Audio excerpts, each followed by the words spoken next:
Yang kedua, ini teorinya masih mirip. Korban adalah modus dalam hidup untuk kita sukses. Nah, ini saya bawa 3 peribahasa sekaligus. 1 bahasa Inggris, 1 bahasa Indonesia, 1 bahasa Jawa. Mungkin teman-teman dari banyak daerah yang lain punya peribahasa masing-masing. Kalau dalam bahasa Inggris ada peribahasa there is no free lunch. Jadi tidak ada makan yang gratis. Jadi kalau tiba-tiba kok temen mau neraktir, kan itu nama lainnya itu. Ayo tak traktir, itu biasanya yo ono karepe, ada keinginannya. Jadi there is no free lunch itu tidak ada makan siang yang gratis. Kenapa kok temanmu itu mau berkorban neraktir kamu, mau berkorban jemput kamu, mau berkorban apalah yang ditujukan padamu, pasti ada pamrihnya. Itu maksudnya pepatah itu begitu. Jadi tidak ada makan siang yang gratis. Lah kok enak minta makan siang tok, apalagi tiap hari. Mesti ono karepe itu. Carilah pasti ada. Itu maksudnya peribahasa itu. Itu menunjukkan bahwa orang itu ya memang begitu. Kalau untuk sampai pada yang dia inginkan pasti ada yang dia korbankan. Ya kalau temenmu tadi ya dengan cara neraktir. Yang kedua, kalau ini dalam bahasa Indonesia, ini sering kita dengar kadang-kadang. Kalau ada orang ngomong, uang bukan segalanya, tapi segalanya perlu uang. Nah, ini saya analogikan tadi pakai korek. Jadi ya butuh modal, butuh ada yang dikorbankan. Maksudnya teman-teman pasti sudah paham, saya tidak harus menjelaskan detail. Ada yang dari bahasa Jawa, jerbasuki mawa beyo. Kesuksesan itu butuh biaya, butuh modal. Tidak bisa nyari enaknya saja, tidak bisa nyari senengnya saja sesuai keinginan kita. Jadi pengorbanan itu adalah modusnya hidup untuk sukses. Orang yang tidak mau sama sekali berkorban, orang yang hanya nyari enaknya sendiri terus dalam hidup,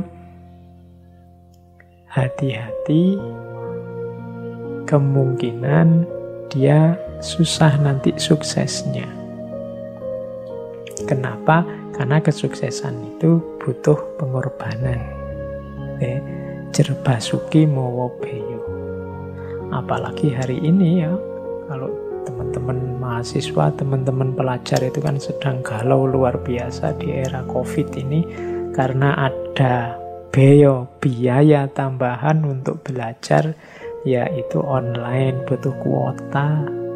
Ada yang pakai Zoom, ada yang pakai Google, itu kan nambah biaya tambahan. Tapi ya situasinya memang begitu.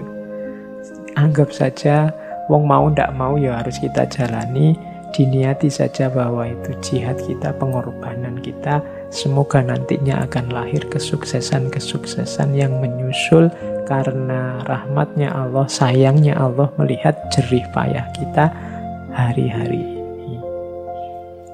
Jerbasuki mawa beyo. Saya bawa satu teori, satu ilustrasi dari buku yang judulnya Think and the Tipping Point, karangannya Malcolm Gladwell. Katanya Gladwell, dia ngitung untuk seseorang ini jadi ahli dan sukses di satu bidang, ya ini mungkin hitung-hitungan kira-kira. Katanya Gladwell, seseorang harus bekerja minimal 10.000 jam terbang.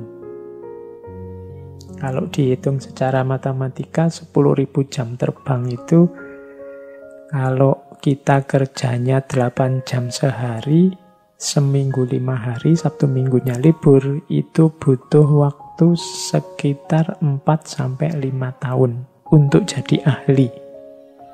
Oh, ini teorinya silahkan didiskusikan sama teman-teman ya. Sekarang kan banyak ahli dadaan. Ada yang baru membaca satu buku, satu kitab, terus merasa ahli. Nah, ahli itu katanya Gladwell tadi dia harus punya 10.000 jam terbang. Berarti 4-5 tahun dia kerja keras mendalami disiplin yang dia inginkan. Itu minimal. Kalau agama ya berarti kamu mondok dulu deh minimal 5 tahun. Itu kalau pakai teorinya Gladwell. Baru lumayan wawasannya. Baru pantes lah kalau disebut ahli. Oke, ya itu cuma ilustrasi. Ya monggo teman-teman di analisis sendiri apa ya. Atau mungkin bagi yang kapasitasnya besar, cerdas luar biasa, ya mungkin tidak butuh 4-5 tahun lah, sebentar bisa ahli. Ya tapi kapasitas yang besar ini.